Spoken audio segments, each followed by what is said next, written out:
children out there, welcome to the maiden edition of Reading is Fun. My name is Auntie Data and I'll be your hostess on this program. Reading is Fun promises an exciting time, reading interesting storybooks written by Nigerians home and abroad. We'll be passing through cities, understanding cultures, learning good morals whilst reading. So make it a date with us. This program is brought to you courtesy Jada Consults. Today we'll be reading an interesting book titled Tamuno and His Tall Tale, written by Adabota Jaja. Did I hear you say, Auntie, is that you?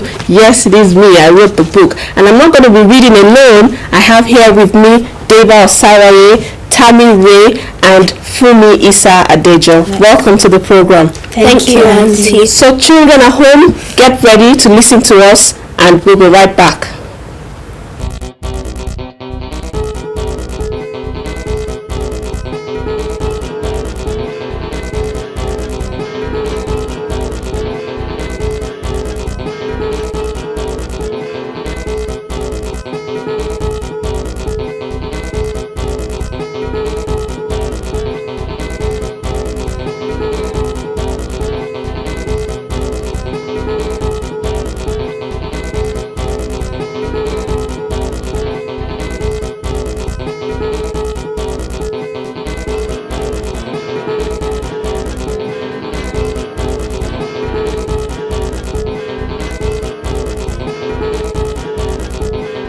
Welcome back, children at home.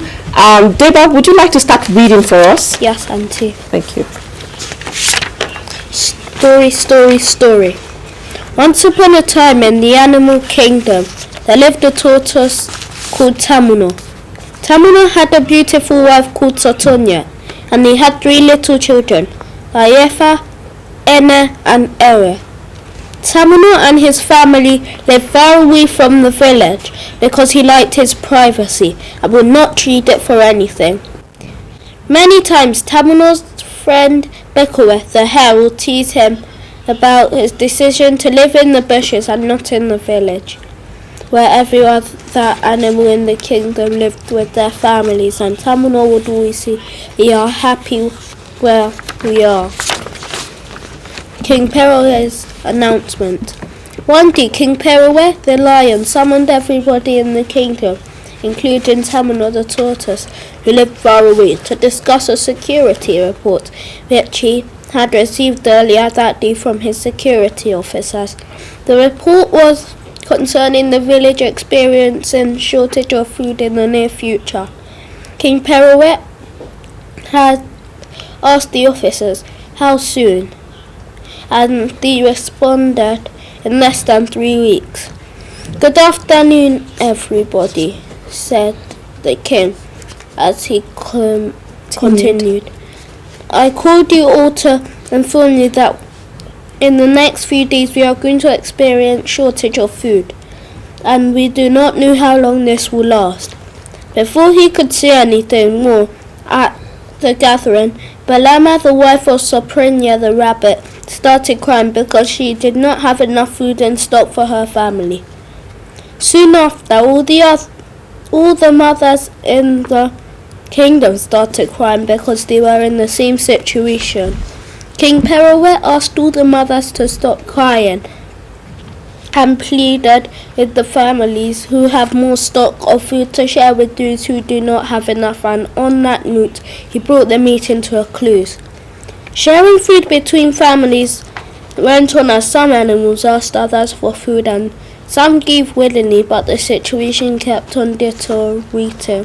Thank you very much, Deba, for that reading. Tammy, it's your turn. Bekowe's discovery.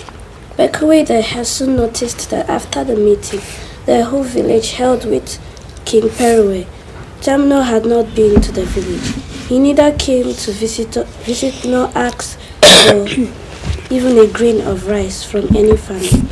That raised some suspicions in Bekowe's mind and informed him to visit Tamuno that evening unannounced. "Good evening, Tamuno," Bekowe said as soon as he arrived. "Good evening, Bekowe. You did not tell me you were coming," Tamuno responded. "Oh, Tamuno, I was just passing by and decided to check on you," Bekowe said. "Bekowe, please tell me the reason you have come my house. you have come. My house is very far away from the village and off your route in many ways, so you cannot be passing by, said Tamuno seriously. Tamuno, how have you been able to cope without needing anybody's help since the famine period? Everybody has run out of stuff, and in a few days, I don't know what to expect. Please tell me, where are you getting so much food from? You and your family are looking very fed. Bekwe blurted out in a desperate response. Bekwe, because you're my friend, I will tell you. You see, this is one of the benefits of living far away from the village. Because we are in bushes, we are able to farm well and harvest plenty, Tamuno said, gesticulating with his hand to show the size of his harvest. Really, said Bekwe, but is it not the same farm that has refused to yield crop for us? He further probed. Bekwe, this is why I don't like to talk to you about anything. You never believe me, retorted Tamuno. Quickly, Bekwe, realizing that Tamuno was getting irritated by the tone of his voice, tried to rectify the situation by saying, No, Tamuno, of course I believe you, anything you say. So, where is the farmland? Now you're talking. Look, you will all have to walk another 3,000 miles away from my house to get there, said Tamuno. That's far, exclaimed Bekwe, but in agreement. He decided to leave Tamuno's house quick enough to get back to the village and tell the king, Perue, and other villagers about what Tamuno had told him.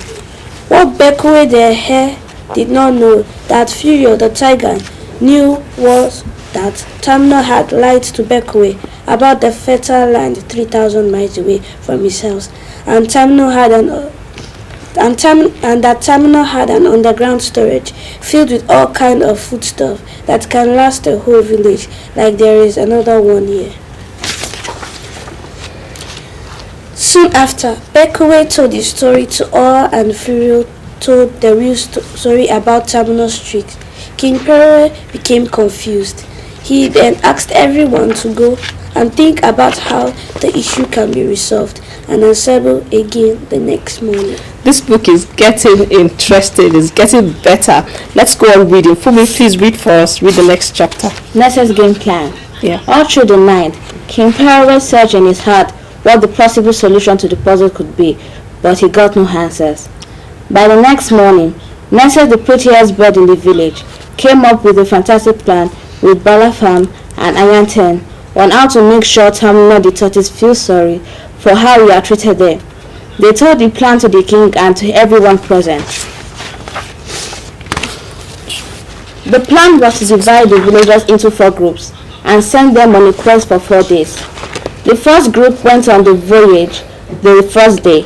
Everyone bred them very well, giving them courage to carry on, as they knew it was not an easy task, as they were bound to return home hungry and tired afterwards. As they went past Tortoise's house, they informed him about their plans to visit the fertile land and eat so much, and returned same day, only a little late. Tamuno bears them very well, also, giggling with his wife, and even called them fools as they went. He sat outside his house awaiting their return, when he finally sighted them from afar, so late in the evening, laughing and carrying sacks which he could not make out their content. Tamuno pinched his wife, more so as he watched. The group returning home kept laughing and exchanging pleasantries. What is going on? Tamuno asked his wife. She answered with her hands open and soldier strong. On the second day, another group went on the quest, this time also returning late in the evening, with even bigger bags than the first group that went on the first day. Same thing happened as they returned passing through Tamuno's house. As usual, he had sat outside, waiting for their return to see their harvest. Tamuno is really in for a big surprise this time. It's now my turn to read Tamuno's puzzle. That night, Tamuno could not sleep. He kept tossing and turning on his bed, and by 4:30 in the morning, he got up, called his wife, and asked her out of curiosity, "Don't you think something is wrong? How are they able to find food to harvest? I was only telling a tall tale when I said there was a fertile land 3,000 miles away from our house in the bushes. So where could they be finding food? And lots of it too. Did you see the sacks the second group returned with yesterday evening? I'm baffled. Can it be true? Asked Tamuno continuously. Look, said Tamuno, let us prepare now and go to that land before the third group wakes up. And we must go with our 3 children so that we can harvest more and pack as much as we can and return home like nothing happened. What Tamuno did not know was that in the big heavy sacks the villagers pulled as their bountiful harvest were just heavy stones and sticks to give him the impression that they had successfully harvested food for their families. They were really deceiving Tamuno, and he did not know that. Let's just say it was their way of paying him back in his own coin. This is getting really very interesting. You will agree with me. Let's take another break and we'll be back.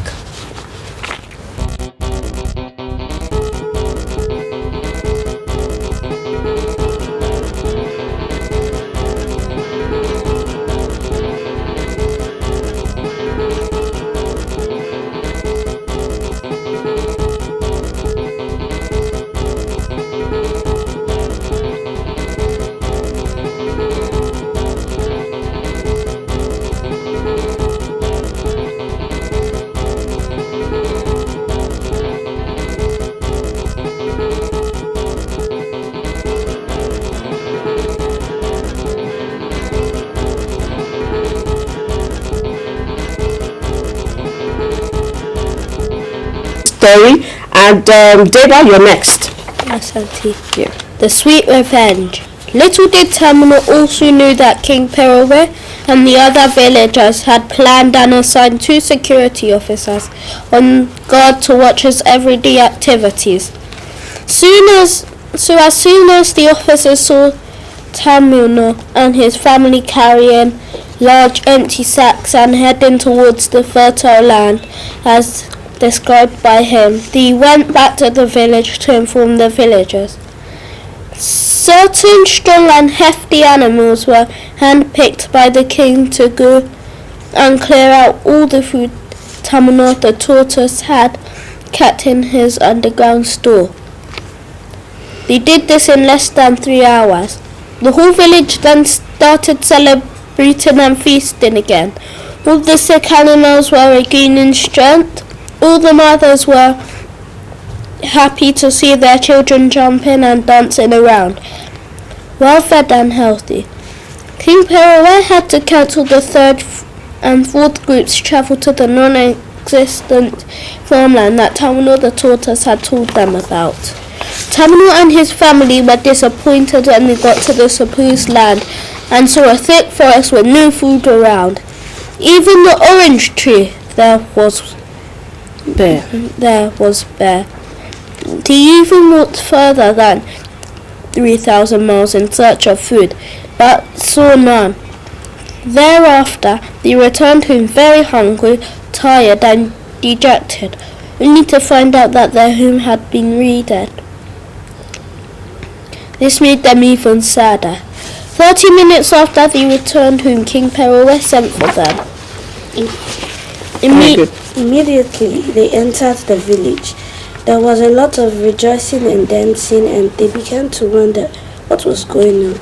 This was just before Tamuno sighted his sack of corn, which he had painted brown for identification, with 2 other rats. Only then did he realize that the village actually raided his house, and as they approached the king's palace, Tamuno and his family started crying and apologizing, asking all the other villagers to forgive them for their selfishness. Soon the palace was filled with whole villagers who came with bags of all the items they had taken in order to return them to Tamuno and his family. Tamuno became happy again and kept on sharing the items with little children and his pal Bekaway until they returned home to the bushes. Now we've come to the end of the storybook. An interesting storybook, yeah? Yeah. Good. Dada, would you like to tell me what you like about the story?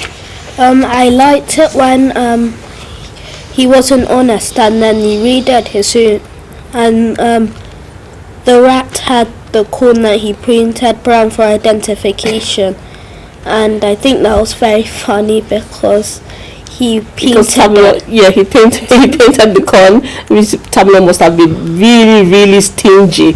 Wouldn't share. He always had to identify his own stuff. Yes. Yeah.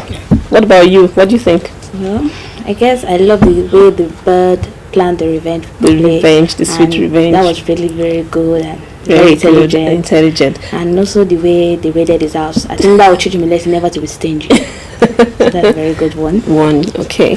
And Tammy, do you want to talk about the character Tamuno himself? What would you say about him, really? I think he was selfish, stingy, dishonest. Yes. He was greedy. Was greedy, yes, indeed. And it's of course not good to be greedy at all. Yeah. Would you have preferred the book to end differently? Well, I guess this ending is really a good ending. You like the ending? It's really nice. Really nice. That they returned they forgave him. Yeah. Returned his food back to him. Yes. Okay. Everything's good. Okay, Deva, do you agree?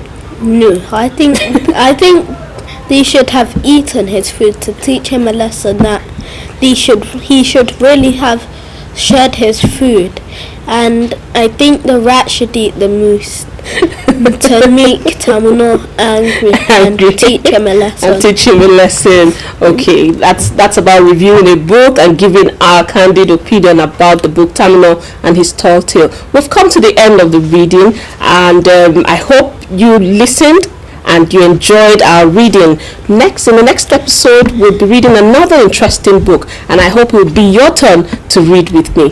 Thank you for staying tuned, and thank you for joining me. Thank you. Bye-bye.